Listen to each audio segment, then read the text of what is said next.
عکس‌ها و تصاویر این زن از نخستین روزهای آذر ماه امسال در کانال‌های خبری و صفحات پرمخاطب شهرستان مهراز دست به دست شد.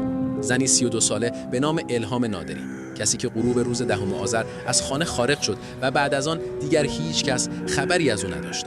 آخرین ساعات شب وقتی خبری از الهام نشد، خانواده‌اش تا صبح شهر را زیر پا گذاشتند. تماس‌ها بی‌پاسخ بود، گوشی خاموش و هیچ نشانی از او پیدا نمی‌شد. حوالی ساعت 5 بامداد خانواده با نگرانی به یکی از کلانتری‌های مهراز مراجعه کردند و مفقودی او را به صورت رسمی اعلام کردند. ظهر روز بعد یعنی 11 آذر تصاویر الهام در کانال‌های خبری محلی منتشر شد. شاید کسی او را دیده باشد، شاید ردی، نشانی، سرنخی. اما روزها گذشت، هفته‌ها و 59 روز بیخبری مطلق، تا اینکه سرانجام جنازه مسله شده این زن در ته یک چاه متروکه در حاشیه شهر پیدا شد و راز سیاه این ترمنده آرام آرام خود را نشان داد. لطفاً با ما همراه باشید تا جزئیات این پرونده تکان دهنده را با هم مرور کنیم.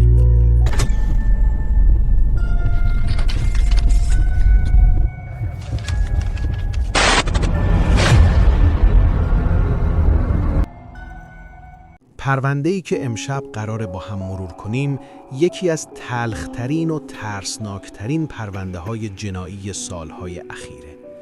پرونده‌ای که نه فقط یک خانواده بلکه یک شهر کامل رو برای هفته‌ها در ترس و بلا تکلیفی فرو برد. داستان برمیگرده به 5 آبان ماه سال 1404. شهرستان مهراز در غرب استان فارس. شهری نسبتاً آروم، جایی که تقریباً همه همدیگر رو میشناسن. اما از همون روز این آرامش برای همیشه از بین رفت. عصر روز 5 آبان زنی 31 ساله به نام فریبا نادری از خونش خارج میشه.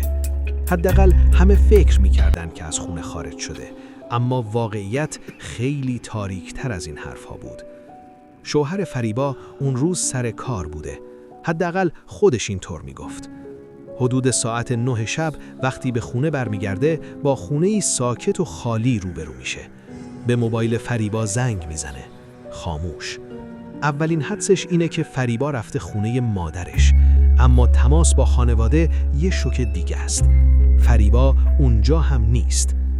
تنها اطلاعاتی که خانواده داشتن این بود که فریبا حوالی ظهر با مادرش تلفنی صحبت کرده و گفته عصر برای خرید میخواد از خونه بیرون بره. از همون لحظه سناریوی مفقودی شکل میگیره. شوهر فریبا به همراه خانواده‌اش تا نیمه‌های شب تمام شهر رو میگردن. بیمارستان‌ها، درمانگاه‌ها، دوست‌ها، آشناها، اما هیچ نشونه‌ای از فریبا پیدا نمیشه. ساعتها میگذره، شب تموم میشه و حوالی ساعت 4:30 صبح به کلانتری مراجعه میکنن و مفقودی فریبا ثبت میشه. صبح روز 6 آبان عکس‌های فریبا در کانال‌های خبری مهراز و فضای مجازی منتشر میشه. یک زن 31 ساله بی هیچ رد و نشونه‌ای ناپدید شده. ترس کم کم در شهر میپیچه.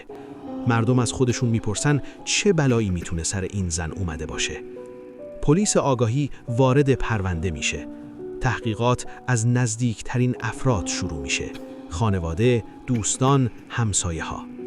در جریان این تحقیقات اولین سرنخ مهم به دست میاد. همسایه ها میگن فریبا و شوهرش مدتی بود اختلاف داشتن. دعواهایی که گاهی صدای فریادشون از دیوارها رد میشده. هرچند فریبا هیچ وقت در مورد این اختلافات چیزی به خانواده‌اش نگفته بود. اما سرنخ دوم حتی از اولی هم عجیب‌تر بود. با وجود ادعای خروج فریبا از خونه، هیچ کس اونو بعد از ظهر 5 آبان ندیده بود. نه همسایه‌ها، نه مغازه‌دارهای محل. حتی دوربین‌های مداربسته اطراف خونه هیچ تصویری از خروج فریبا ثبت نکرده بودند. اینجا بود که برای اولین بار یک سوال جدی مطرح شد. نکنه فریبا اصلاً از خونه خارج نشده؟ اولین مظنون طبیعی این پرونده شوهر فریبا بود. اون به اداره آگاهی احضار میشه. در بازجویی‌ها میگه اون روز به شدت سر کار بوده و حتی فرصت نکرده با همسرش تلفنی صحبت کنه. میگه حدود ساعت 9 شب به خونه برگشته و وقتی دیده فریبا نیست بلافاصله به خونه مادرش رفته. اما حرفهاش برای افسر با تجربه پرونده بیش از حد مشکوک به نظر می رسید. با دستور مقام قضایی خانه فریبا بررسی میشه. خونی دیده نمیشه. جسدی وجود نداره. اما کارشناسان صحنه جرم نشانه‌هایی از درگیری شدید گزارش میکنن. آینه شکسته، تکه‌های لیوان خرد شده زیر مبل. پرونده هنوز مدرک قطعی نداشت، اما کفه شک هر لحظه سنگین‌تر میشد. دستور بررسی خط موبایل شوهر فریبا صادر میشه.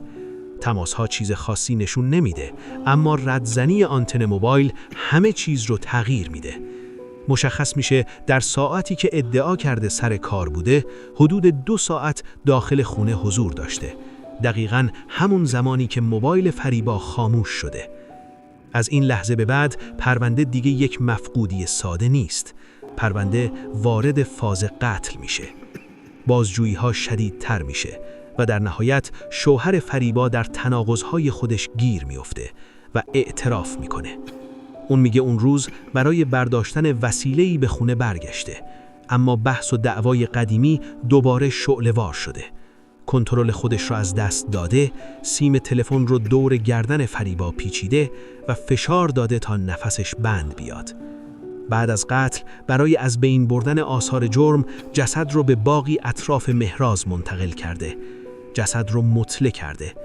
قصد داشته هر تکه رو جداگانه دفن کنه تا هیچ وقت پیدا نشن، اما وقت کم آورده و در نهایت تمام تکه های جنازه رو داخل یک چاه رها کرده. 57 روز بعد با راهنمایی قاتل جسد مطلع شده فریبا نادری از ته چاه بیرون کشیده میشه و راز سیاه این پرونده بعد از 57 روز بالاخره فاش میشه. در حال حاضر شوهر فریبا با اتهام قتل عمد در بازداشته تا پس از تکمیل پرونده به دادگاه ارسال بشه. پرونده‌ای که نه فقط یک زندگی بلکه آرامش یک شهر کامل رو برای همیشه از بین برد. اگر تا این لحظه همراه ما بودید، نظرتون رو پایین همین ویدیو بنویسید و اگر هنوز عضو کانال نشدید، با عضویتتون از ما حمایت کنید.